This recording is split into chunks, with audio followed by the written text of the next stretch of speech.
Terus ada tokoh-tokoh Menlu, wakil Menlu, mantan diundang, ya termasuk juga mereka-mereka pengamat internasional lah. Saya diundang, tapi saya nggak hadir. Kenapa, Prof? Saya nggak bisa hadir, takut berubah sikap. Nggak. Ya oke lah, kita sudah masuk ke sana.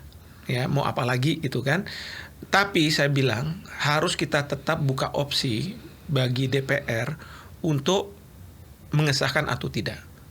Kita masih bisa punya opsi itu ya? Harus punya opsi itu. Karena kalau misalnya ternyata ini udah melenceng dan rakyat kita marah, saya nggak mau rakyat itu terus kemudian marahnya itu bukan ke Trump tapi marahnya ke presiden kita.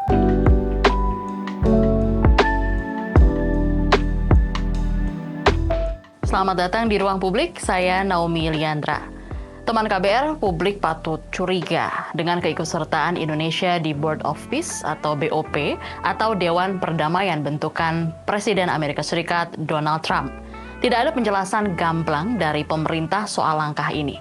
Padahal ada dana APBN yang bakal digunakan untuk membayar iuran sebagai anggota Dewan Perdamaian sebesar $1 juta Amerika Serikat atau setara dengan 17 triliun rupiah. Pemerintah meredam protes dengan memberi narasi bahwa iuran ini bersifat sukarela dan bisa dicicil. Peluang publik mengkritisi kian tertutup setelah Prabowo menggelar rangkaian pertemuan dengan sejumlah pimpinan ormas keagamaan, mantan menteri dan juga wakil menteri luar negeri, anggota DPR hingga akademisi. Banyak yang berbalik mendukung, memaklumi, atau melunak soal keterlibatan Indonesia di Dewan Perdamaian. Lalu apa sebenarnya Dewan Perdamaian bentukan Trump? Tepatkah langkah yang diambil Presiden Prabowo? Dan apakah ini selaras dengan sikap politik luar negeri Indonesia? Lalu apa saja konsekuensinya bagi Indonesia? Dan hari ini saya sudah bersama dengan Guru Besar Hukum Internasional Universitas Indonesia, Profesor Hikmahanto Juwana.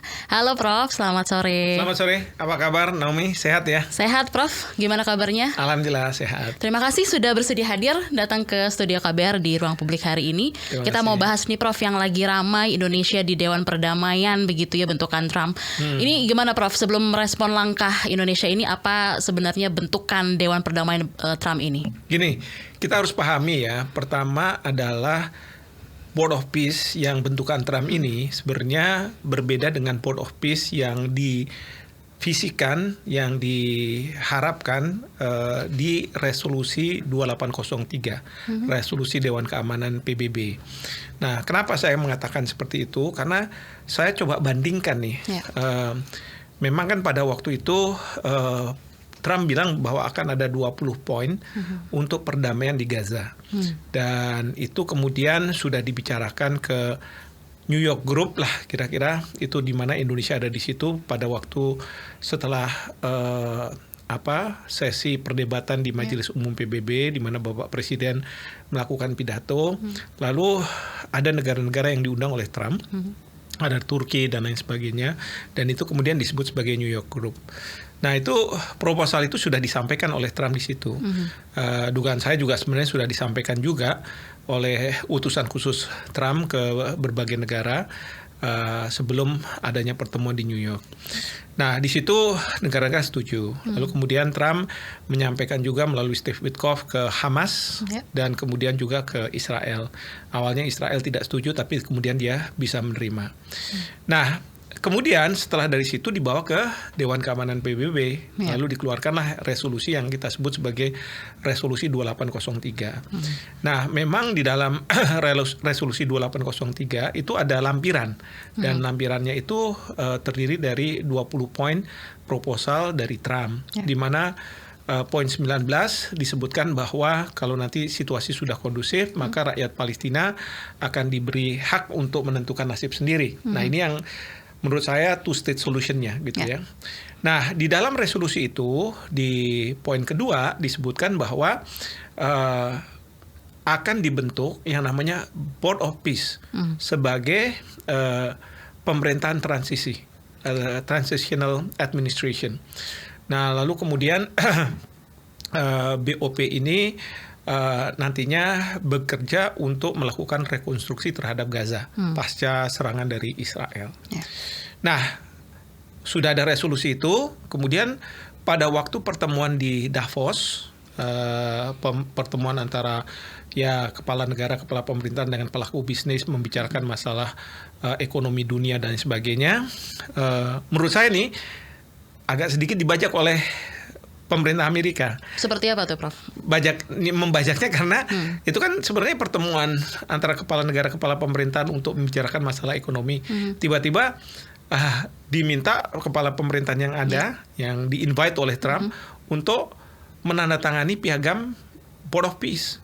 Nah, jadi acara itu kan sebenarnya bukan acara untuk penandatangan BOP, tapi jadi kemudian agak sedikit jebakan gitu ya. Boleh dibilang kayak begitu. Dan yang saya lihat, saya monitor, Pak Menlu juga bilang ya ini agak dadakan gitu kan. Jadi seolah-olah tidak akan memberi pilihan kepada siapa yang diminta untuk tanda tangan, termasuk kita Indonesia. Tapi mungkin Perancis sejak awal sudah mengatakan bahwa dia tidak mau ikut gitu ya. Waktu Trump mau pergi ke Davos, Trump sudah mengancam, oke, Perancis boleh nggak ikut, tapi akan saya kenakan 200%. Ya, jadi ada semacam paksaan dengan menggunakan instrumen tarif ini. Lalu kemudian juga Trump waktu kemarin itu dia sudah mengundang Perdana Menteri Carney dari Kanada. Tapi karena Carney membuat pernyataan yang mungkin tidak disukai oleh Trump, langsung ditendang keluar. Kick out. Di kick out. Karena apa? Ternyata di Board of Peace yang bentukan Trump ini, ada yang namanya chairman, dan itu sangat powerful, dan bisa seumur hidup. Yaitu siapa? Donald J. Trump. Nanti lihat di pasal 3, ayat 2 dari piagam Board of Peace. Nanti kelihatan di situ. Jadi, saya katakan bahwa selain acaranya dibajak, juga ketentuan-ketentuan yang ada di Board of Peace itu dibajak. Ya saya nggak tahu ya, delegasi Indonesia yang dipimpin oleh Bapak Presiden mungkin masih berpikir Board of Peace dalam konteks yang resolusi 2803. Kalau misalnya dalam konteks resolusi 2803, ya itu di bawah naungan PBB, lalu kemudian nanti dibentuk ISF, International Stabilization Force, yang juga itu merupakan mandat dari PBB dan sebagainya, which is banyak negara setuju, bagus, gitu. Tapi kalau misalnya kita lihat BOP versi Amerika Serikat, ya banyak negara kecewa. Italia sudah bilang bahwa ini tidak sesuai dengan konstitusi kita. Jerman juga saya dengar kayak begitu. Jadi banyak negara yang mengatakan nggak mau. Nah, tetapi kan banyak negara-negara Islam, Arab Saudi dan lain sebagainya yang masuk di situ. Nah, tapi kalau Iran nggak di-invite lah sama Trump, nggak mungkin di-invite. Nah, jadi saya melihat misalnya di pasal 1, ternyata apa? Tujuan dari didirikannya Board of Peace ini sebagai organisasi internasional itu untuk menangani konflik, area-area, wilayah-wilayah yang terdampak oleh konflik. Artinya nggak cuma Gaza. Padahal kalau misalnya di resolusi itu cuma di Gaza. Ini enggak. Ini bisa kemana-mana. Nah, itu satu. Yang kedua, ada organisasi internasional yang didirikan di mana ada chairman yang sangat kuat dan tidak bisa diturunkan kecuali dia mengundurkan diri secara sukarela atau dia incapacitated. Jadi tidak bisa menjalankan fungsinya. Gila juga. Ini baru sekali ini saya dengar, saya sebagai pengajar hukum internasional 30 tahunan melihat seperti ini. Bahkan fungsi chairman itu sangat luar biasa. Kalau misalnya di Dewan Keamanan PBB kan ada hak veto 5 negara yang pegang. Ini enggak, bukan negara lagi, orang. Yaitu Donald Trump. Gila saya bilang. Lalu kemudian saya lihat di pasal 10, di situ dikatakan bahwa BOP itu bisa sewaktu-waktu dibubarin sama chairman. Ya. Which is chairman itu adalah si Donald Trump itu sendiri ya. Atau bisa juga sih katanya dibubarkan, tapi pada tahun odd years. Tahun yang ganjil. Jadi kalau sekarang 2026 nggak bisa dibubarin, tapi 2027 mungkin bisa. Tapi kan kemudian bisa 2029 Trump itu kan sudah menyelesaikan termnya sebagai presiden, mungkin juga dibubarin juga sama dia nantinya kan. Ini kan sangat Trump sekali. Saya bilang wah gila nih. Tapi di pasal 11 dikatakan bahwa bagi negara yang sudah menandatangani itu dianggap sudah mau tunduk dengan piagam BOP ini. Nah, ini jebakan lagi. Biasanya kalau dalam perjanjian internasional itu negara menandatangani, ya kan, belum terikat, lalu biasanya dibawa ke masing-masing parlemennya untuk disahkan, diratifikasi. Kalau sudah diratifikasi sama parlemennya, baru kemudian ada exchange of documents baru terikat, atau misalnya dideposit ke suatu negara baru mengikat. Kalau ini enggak, tanda tangan sudah terikat, kecuali kalau misalnya di kemudian hari ketika dibawa ke DPR ternyata DPR-nya tidak menyetujui, nah baru kemudian bisa tidak terikat. Jadi menurut saya ini bukan BOP yang divisikan oleh resolusi Dewan Keamanan 2803, tapi ini keinginan dari Amerika Serikat sendiri yang di bawah Presiden Trump itu. Oke, tapi kalau dari pemaparan Prof. Hikmahanto begitu ya, Indonesia kan sudah gabung di Board of Peace ya, Prof. ya. Ini gimana, Prof? Apakah ini keputusan yang ideal atau bakal menjadi resiko ke depannya, Prof? Kalau saya ditanya kayak gitu, apakah keputusan ideal atau tidak, orang udah masuk mau gimana lagi kan gitu ya, nggak mungkin saya bicara oh tidak ideal terus ya. Nggak, ini kita udah masuk sekarang, ya kan. Nah kemarin itu memang heboh di masyarakat, lalu kemudian ada tokoh-tokoh ormas Islam lunak lagi ya akhirnya. Jadi lunak. Saya nggak tahu. Terus ada tokoh-tokoh Menlu, wakil Menlu, mantan diundang ya, termasuk juga mereka-mereka pengamat internasional lah. Saya diundang tapi saya nggak hadir. Kenapa, Prof? Saya nggak bisa hadir. Takut berubah sikap. Nggak. Nah tapi dalam pertemuan itu kan ada yang mengatakan bahwa kita masuk di situ karena ingin berbuat sesuatu. Kita nggak bisa aja cuma sekedar di luar untuk memperjuangkan Palestina. Siapa tahu kita bisa masuk di situ, lalu kita bisa mengubah, memberi warna terhadap BOP. Nah, untuk seperti itu yang disampaikan seperti itu, saya kurang setuju.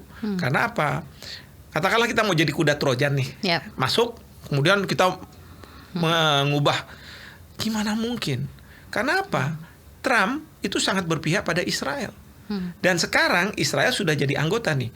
Karena pada waktu di Davos, memang Perdana Menteri Netanyahu tidak datang.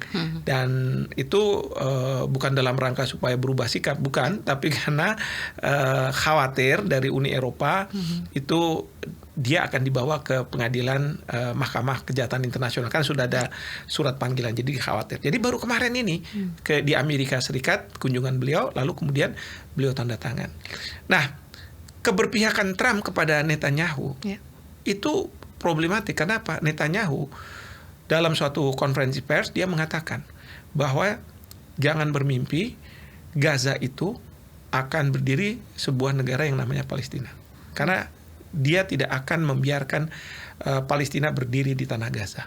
Ya, padahal itu kan bertentangan dengan resolusi Dewan Keamanan PBB di mana 20 poin Trump itu sudah dijadikan lampiran loh. Ya kan? Terus kemudian juga dia mengatakan bahwa rekonstruksi Gaza itu bisa terjadi kalau Hamas sudah dilucuti senjatanya. Bahkan yang ketiga, yang melucuti senjata, dia bilang saya nggak mau pokoknya pasukan dari Qatar maupun dari Turki. Nah, ini menurut saya problematik.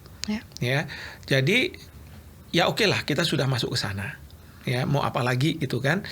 Tapi saya bilang harus kita tetap buka opsi bagi DPR untuk mengesahkan atau tidak. Kita masih bisa punya opsi itu ya? Harus punya opsi itu. Karena kalau misalnya ternyata ini udah melenceng dan rakyat kita marah, saya nggak mau rakyat itu terus kemudian marahnya itu bukan ke Trump tapi marahnya ke presiden kita. Bapak Presiden ini punya visi besar, punya legitimasi kuat gitu ya. Tapi kalau misalnya harus dibenturkan dengan rakyat, saya bilang nggak benar juga. Tapi DPR-nya mau nggak nih, Prof? Nah, kan makanya itu sekarang ini opsi dari DPR itu ya udah ditunda aja. Ya, misalnya kan biasanya ada surat presiden kepada DPR minta untuk melakukan pengesahan. Ya udah ditunda aja, jangan dikeluarin dulu.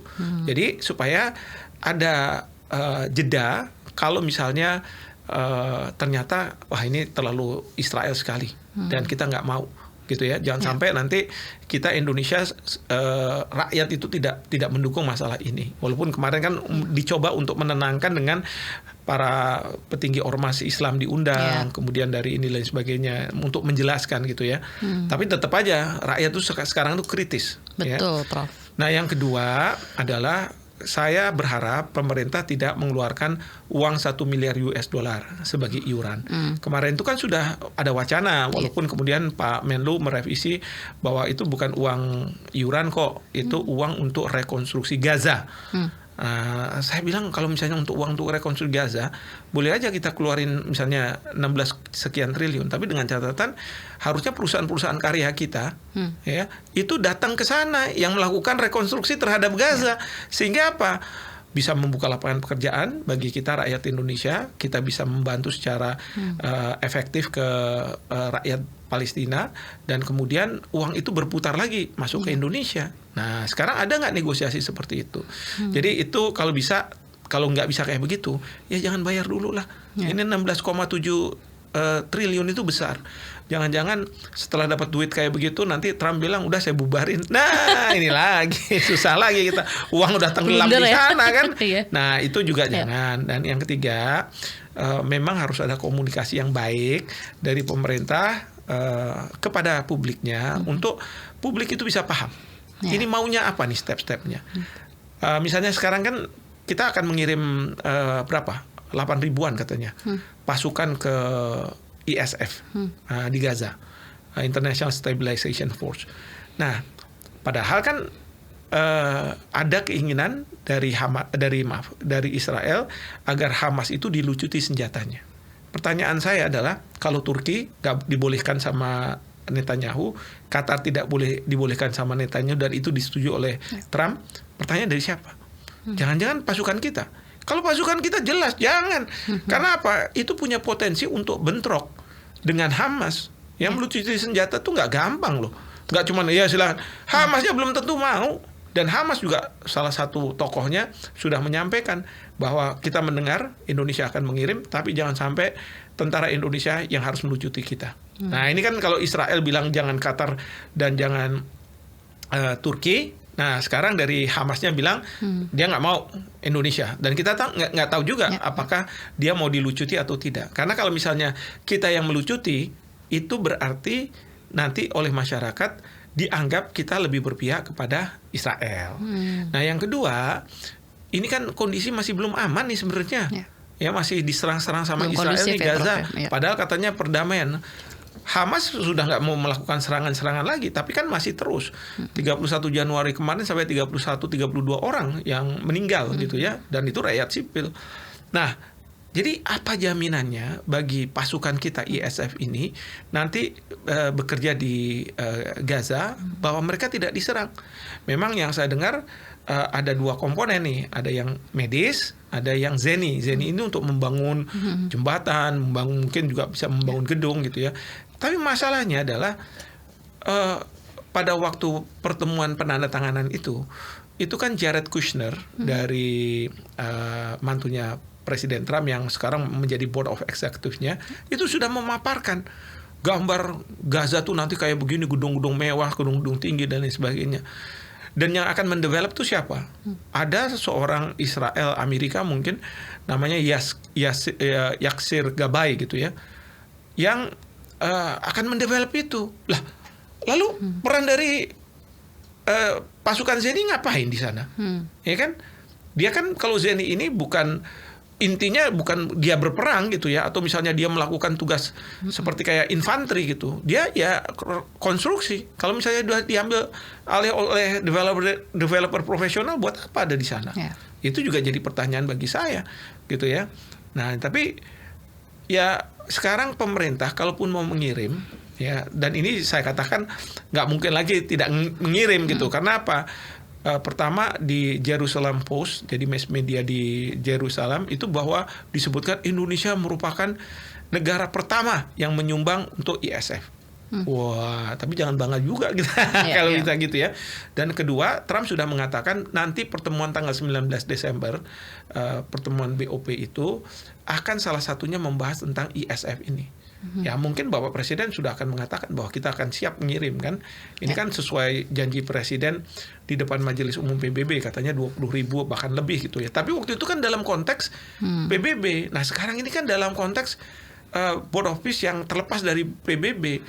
Nah ini yang terus kemudian juga saya ingin ingatkan kepada pemerintah, harus ada mandat yang tegas. Apa tugasnya? Ya. Apakah memang rekonstruksi? Apa tugasnya peacekeeping, menjaga perdamaian, atau yang lain, melucuti senjata mungkin? Nah, itu yang harus jelas. Jangan sampai nanti ada salah tafsir. Di sana maunya sini, ini maunya sini. Satu itu. Dan kedua, dengan mandat itu durasinya sampai kapan? Itu juga harus jelas. Belum lagi anggarannya. Karena jelas anggarannya itu nggak mungkin dari PBB. Karena ini kan organisasi internasional terpisah. Jadi kita harus siapkan anggaran juga. Nah, ngomongin anggaran nih Prof, sorry potong sedikit, soal iuran BOP kan mencapai hampir 17T juga gitu ya, tadi sempat Anda singgung. Berarti ini bisa dibilang nggak realistis ya Prof ya? Dengan apa, kita lihat juga soal kolek iuran secara aturan internasional itu seperti apa Prof? Nah, ini yang mekanismenya juga belum diatur, ya kan? Ada yang mengatakan udah masukin aja di World Bank, jangan akunnya Amerika gitu kan, nanti bisa hilang nanti. Apalagi akunnya Trump ya. Tapi harus misalnya di akunnya World Bank, karena World Bank masuk juga di situ gitu kan, sebagai board of directors-nya lah gitu ya, board of executive directors. Nah, mungkin seperti itu. Jadi harus ada pihak ketiga yang netral, yang nggak punya kepentingan masukin uang di sana gitu. Tapi sekali lagi, kalau masih bisa untuk tidak membayar, ya jangan bayar dulu. Karena memang di dalam ketentuannya, kalau kita cuman keanggotaan kita cuma 3 tahun, maka kita nggak perlu bayar. Tapi kalau kita mau menjadi langsung permanen, ya kita harus bayar 1 miliar US dollar itu. Oke. Tapi ini selaras nggak sih Prof dengan apa ya, sikap politik luar negeri Indonesia begitu, gimana Prof? Ini yang saya berat nih jawabnya. Karena apa saya berat? Karena kan para Menlu, wakil Menlu diundang oleh Bapak Presiden dan juga pengamat itu, dan Prof juga diundang loh, jangan lupa. Iya, tapi kan saya nggak datang gitu kan. Ya, dalam konteks yang disampaikan oleh beliau adalah ya ini masih selaras politik luar negeri bebas aktif. Nah, ini kan berarti terbuka untuk tafsiran ya. Ada yang mengatakan ini selaras. Kalau saya sendiri sih mengatakan bagaimana selaras? Orang ada organisasi internasional yang sangat berkuasa itu chairman. Jadi kalau misalnya kita punya keinginan tertentu, diveto sama chairman, selesai urusan kita. Atau misalnya chairman bilang, Indonesia kamu sekarang yang masuk ISF dan kemudian harus melucuti senjata dari Hamas, gimana? Selesai. Nah, kalau menurut saya, ya tolong itu juga dilihat dari perspektif seperti itu. Belum lagi saya lihat negara-negara yang ya Barat yang selama ini jadi sekutu, kok nggak mau masuk? Ya ada apa nih? Nah, memang ada yang bilang kan negara-negara Arab masuk ya, tapi negara-negara Arab itu punya ketergantungan juga dengan Amerika Serikat dan mereka punya normalisasi hubungan diplomatik ya, sudah ada normalisasi hubungan dan mereka ya ini mungkin di antara negara-negara yang sekarang ada di BOP mungkin hanya Indonesia aja yang tidak punya hubungan diplomatik dengan Israel dan posisi itu kita pertahankan sebagai bargaining chip karena Israel sangat ingin punya hubungan diplomatik dengan Indonesia. Tapi kan kita bisa bilang boleh kamu punya hubungan diplomatik dengan kita asalkan kamu akui dulu Palestina sebagai negara merdeka. Yang dalam konteks Netanyahu pasti dia nggak akan mau. Tapi kalau berkaitan dengan peacekeeping tadi yang menjaga perdamaian tadi Prof sempat singgung, kalau pakai alasan mendorong penghentian kekerasan di Gaza, apakah BOP ini bisa dibilang kanal yang pas gitu Prof? Ya kita nggak tahu. Nggak cukup lewat HAM PBB. Sebenarnya kalau misalnya di bawah mandat dari PBB, jadi peacekeeping operation ini kan biasanya dari PBB dan kita punya banyak pengalaman untuk masuk dalam peacekeeping operation. Itu ada syarat-syaratnya. Pertama syaratnya memang harus tercipta dulu perdamaian. Nah kalau sekarang ini kan masih ada serangan-serangan. Satu. Yang kedua adalah ada undangan dari para pihak yang bersengketa untuk mereka mengatakan oke, silahkan datang, kami nggak akan ganggu kamu. Karena yang kita tidak mau adalah pasukan kita ya diganggu oleh pihak Israel, ya kan? Dan belum lagi kalau misalnya ternyata ada anggota dari pasukan kita yang nggak disiplin gitu ya, tiba-tiba dia menyerang Israel gitu ya karena sangat berempati dengan rakyat Palestina, kan juga bahaya juga tuh kalau misalnya gitu. Jadi kita dalam situasi yang sebenarnya kalau menurut saya dengan ini kan praktek baru nih, ISP International Stabilization Force ini praktek baru yang kita belum pernah punya pengalaman sebenarnya, karena memang juga baru ya, dan arahnya kemana, detailnya seperti apa. Kalau misalnya dimandatkan oleh PBB, wah udah aturannya udah jelas, rules of engagement-nya, kapan mereka bisa menggunakan senjata, udah jelas semua. Berarti ini trial and error dong. Prof, tapi ya. Saya nggak jawab. Tapi kalau soal keanggotaan BOP ini, Prof, plus minusnya apa, Prof, untuk Indonesia khususnya gitu ya, yang bisa dibilang Indonesia kok kayak luas banget untuk join gitu. Ya. Apa karena statement 1.000 teman terlalu sedikit, satu musuh kebanyakan gitu? Ya, saya juga nggak tahu. Tapi yang pasti gini, harus dipahami bahwa pemerintah, presiden pada waktu itu dalam situasi yang sangat didesak. Okay. Ya kan? Jadi nggak punya pilihan kalau udah kayak begitu. Terlebih lagi kalau misalnya mungkin ada urusan tarif nih. Ya, kan kita sangat khawatir nih kalau misalnya Amerika mengenakan tarif gitu ya. Siapa tahu kayak Prancis dikenakan 200% lagi kan. Yang ini aja sekarang aja kita udah megap-megap gitu ya. Jadi itu yang kita khawatirkan, dan memang katanya Bapak Presiden akan ke Amerika Serikat selain untuk ikut dalam BOP ini juga akan menandatangani perjanjian berkaitan dengan tarif ini ya. Nah, ini mungkin ada kaitannya atau tidak saya juga nggak tahu lah. Tapi terus membayang-bayang itu masalah tarif. Sehingga dari terus kemudian ya, kalau di Indonesia diberikan legitimasinya itu adalah ya, daripada kita cuman di luar aja kita diem, katanya mau bela Palestina, masa cuman demo-demo teriak-teriak, ya udah kita masuk aja di dalam situ.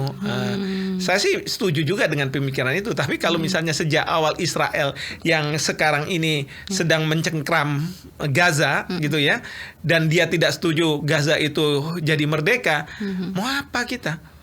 Saya ingat ya, waktu kita merdeka nih, Indonesia merdeka 17 Agustus kita mendeklarasikan. Belanda nggak ngaku itu, dia serang terus para gerilyawan itu. Kemudian 46 diakui oleh Mesir, nggak juga diakui. Baru kemudian benar-benar diakui, diserahkan kedaulatan itu pada tahun 49. Jadi Belanda sekarang Israel itu kira-kira posisinya kayak Belanda. Walaupun rakyat Palestina sudah mendeklarasikan negara Palestina. Sekarang ini hampir semua negara kecuali 10 yang tidak mengakui Palestina sebagai sebuah negara. Inggris, Prancis, kemudian Spanyol, semua sudah mengakui.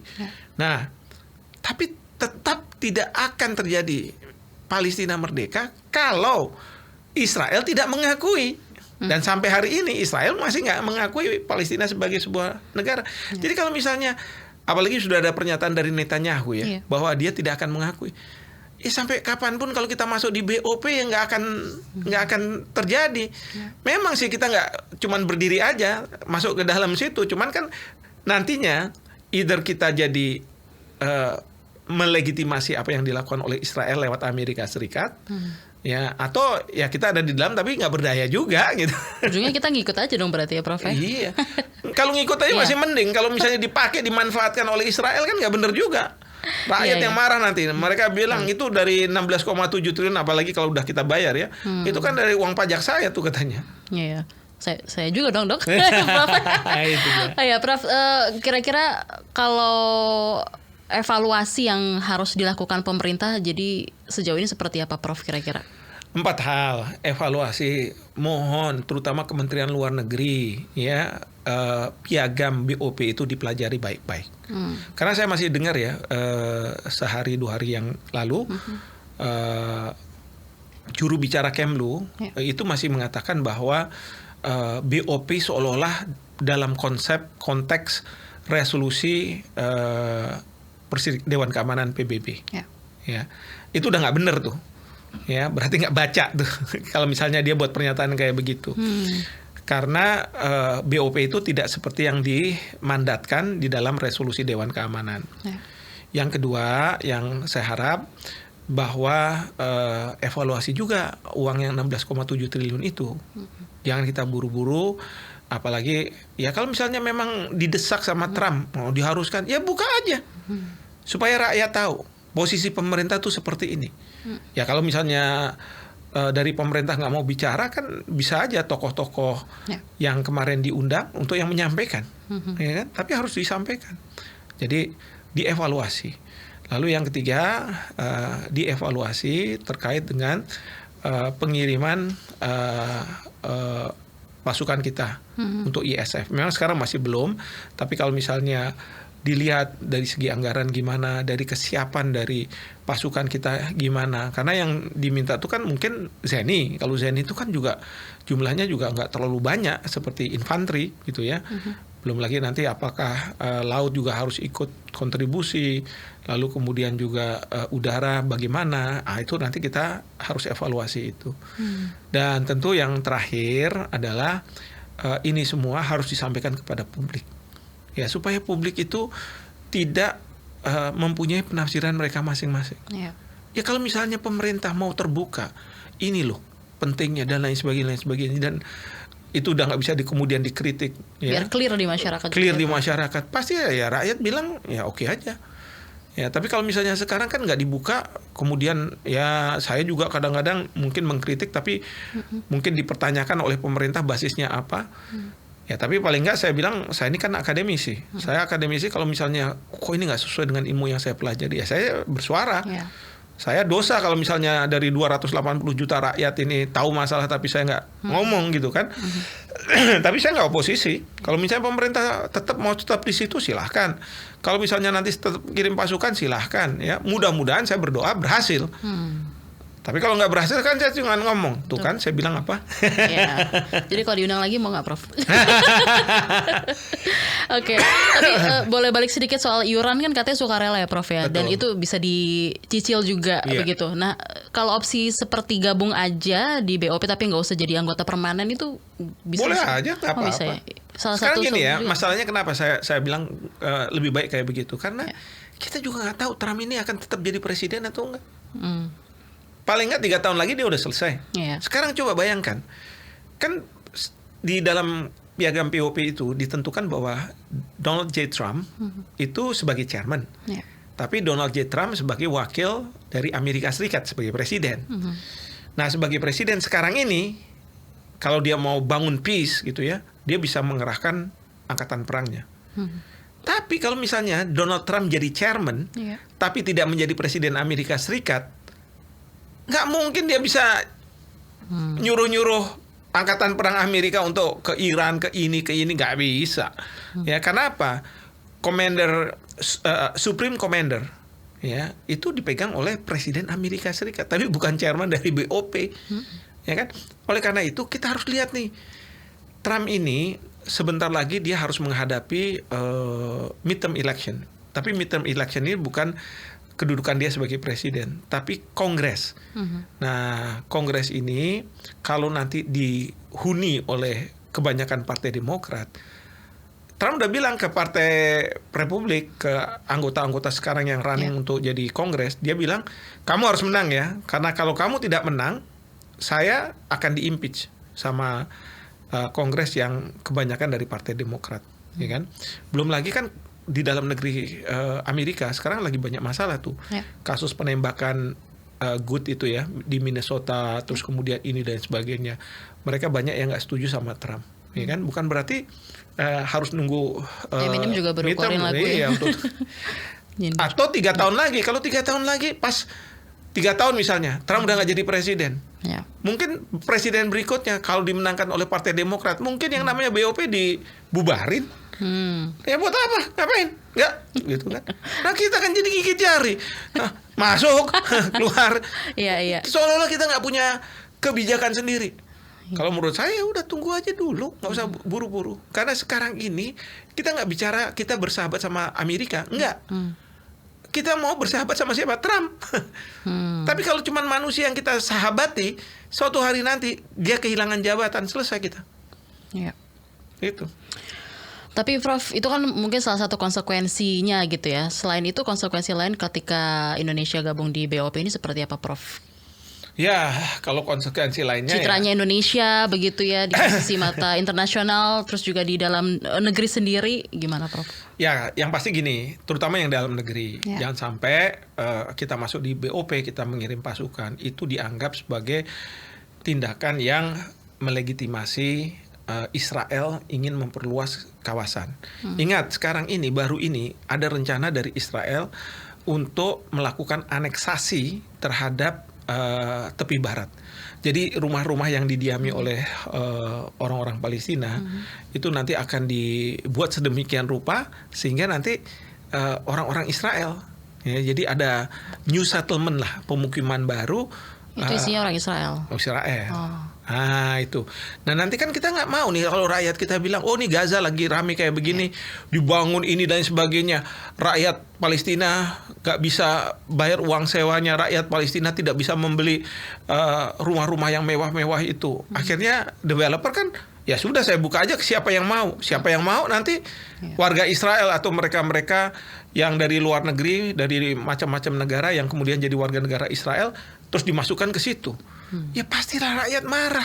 Kok kayak gini kita fasilitasi? Itu image itu akan bahaya untuk Bapak Presiden. Oleh karena itu saya ingatkan nih ke para menteri dan lain sebagainya, kerja yang baik, komunikasikan dengan baik, ya. Pastikan bahwa Bapak Presiden tidak salah langkah, ya. Kasih saran, pertimbangan yang baik, ya. Nah jadi itu ke dalam negeri. Kalau ke luar negeri, ya ini kan sekarang ada persaingan nih antara Amerika dengan Cina misalnya. Betul. Sementara kan zaman Pak Jokowi kita sangat dekat dengan Cina. Nah sekarang orang akan melihat, oh Indonesia sekarang lebih dekat ke Amerika. Bukan ke Amerikanya sebenarnya, tapi ke Donald Trump-nya. Ya kan? Personalnya ya. Iya, personalnya Donald Trump. Nah masalahnya bagi banyak negara, Donald Trump itu sebagai pemimpin Amerika yang bermasalah. Coba bayangkan, sekutu aja bisa didepak-depak sama dia. Sekutu aja bisa tanahnya mau diambil sama Trump, Greenland kan? Nah, mereka udah siap-siap juga. NATO kalau perlu mau dibubarin katanya. Nah, ini yang bahaya kan? Nah, jadi melihat perilaku Indonesia, negara-negara ini nggak salah nih Indonesia, nggak sadar bahwa yang dihadapi ini bukan Amerika Serikat, ini Trump nih, yang sangat hostile gitu ya. So menurut terawangan Prof Hikmah, waduh ini terawangan nih. Ini jadi lebih baik tetap dilanjut BOP ini atau kaji ulang keanggotaan atau gimana nih Prof? Ya makanya itu saya katakan ya, kita harus lakukan kajian, ya kan, kajian terhadap keberadaan kita di BOP, lalu mengirim pasukan dan sebagainya itu. Dan kalau misalnya kita anggap bahwa kayaknya nggak bagus nih, negatif untuk Indonesia, sudah sampaikan ke DPR piagam ini dan kemudian minta ya DPR silahkan putuskan. Tapi indikasinya adalah kalau bisa tolak, gitu kan. Nah nanti kalau misalnya udah kayak begitu ya kita bilang sama Trump, sorry ya Trump, DPR kami menolak. Selesai urusan kan. Nah, nggak ada perasaan nggak enak hati. Iya, jangan sampai wah ini urusan negara, jangan sampai enak hati. Kalau nggak ada perasaan nggak enak hati ya udah pakai manuver-manuver untuk mengatakan bahwa ini bukan masalah personal ya, ini karena masalah DPR saya nih yang nggak mau kan gitu aja kan. Iya. Tapi Indonesia tuh punya kemampuan nggak sih Prof alias power gitu untuk bersikap ke Trump? Nggak ada kayaknya. Buktinya gini ya. Misalnya negosiasi gitu kan. Oke lah diturunkan. Padahal Trump itu kan keras gitu ya. Either saya kenakan itu atau kamu buka perusahaan-perusahaan kamu buka pabrik di Amerika Serikat supaya membuka lapangan pekerjaan. Ya kan? Tapi kan Trump itu menggertak gitu supaya apa? Supaya pada datang ke dia. Terus minta tolong dong. Indonesia tipenya yang tolong dong. Yang minta ya, tolong. Kan, memang kan minta tolong supaya itu kan akhirnya diturunkan. Tapi kan kemudian ditunggangi sama kepentingan dari USTR. USTR nih yang seringkali menerima keluhan-keluhan dari pelaku usaha di Indonesia di banyak negara lah untuk supaya dikomunikasikan ke pemerintah dengan pemerintah. Masukin di situ. Misalnya Amerika bilang nggak usah itu sertifikat halal lagi. Wah, padahal kita udah ada undang-undangnya, udah ada kepala badan.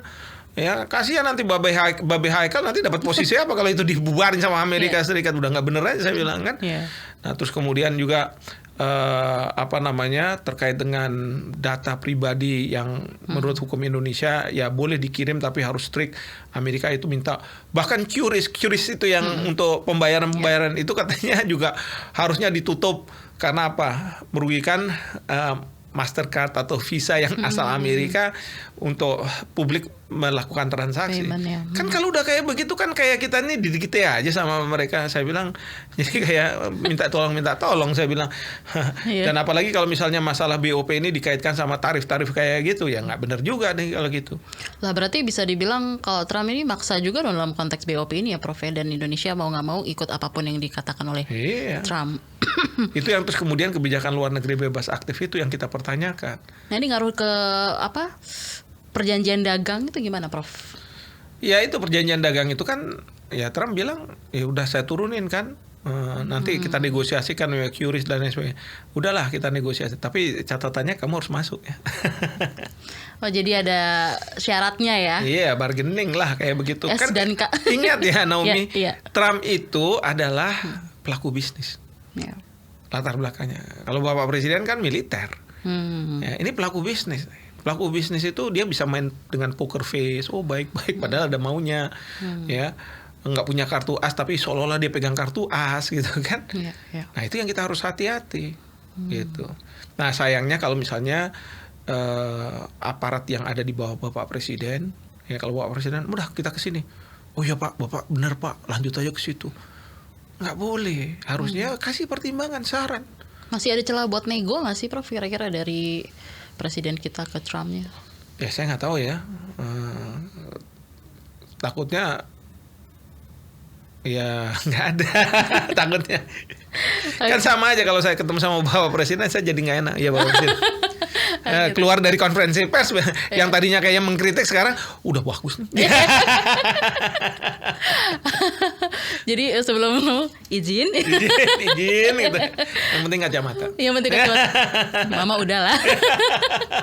Oke, makasih banyak Prof. Sebelum kita tutup perbincangan kita hari ini, closing statement-nya bisa disampaikan ke teman KBR, silakan. Ya, yang pasti gini, memang kita harus diminta untuk bersabar. Ya udah kita sabar aja. Indonesia sudah jadi anggota BOP, Indonesia akan segera mengirim pasukannya dan kita lihat ke depan. Mudah-mudahan sih berjalan sesuai dengan yang diharapkan oleh pemerintah. Tapi nanti kalau misalnya ternyata tidak sesuai dengan diharapkan dan itu akan menjadi kontraproduktif di dalam negeri, ya kita berharap bahwa pemerintah harus segera mengambil sikap. Kalau harus keluar ya sudah keluar aja tidak apa-apa. Ya, toh masih banyak cara bagaimana Indonesia bisa membantu rakyat Palestina dan menjadikan Palestina sebagai sebuah negara yang merdeka. Terima kasih banyak Profesor Hikmahanto Juwana, Guru Besar Hukum Internasional Universitas Indonesia, sudah berbincang di Ruang Publik dengan tema Indonesia di Dewan Perdamaian, Jembatan atau Jebakan. Saya Naomi Liandra pamit, sampai jumpa.